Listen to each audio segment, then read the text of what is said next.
இந்த படையின் ஒரே லட்சியம் வெற்றி அல்லது வீர மரணம். இனி எங்களிடம் வாழாட்டாது.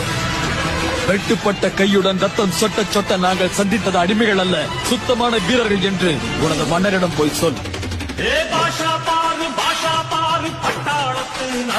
இந்த படையின் ஒரே லட்சியம் வெற்றி அல்லது வீர மரணம். இனி எங்களிடம் வாழாட்டாது.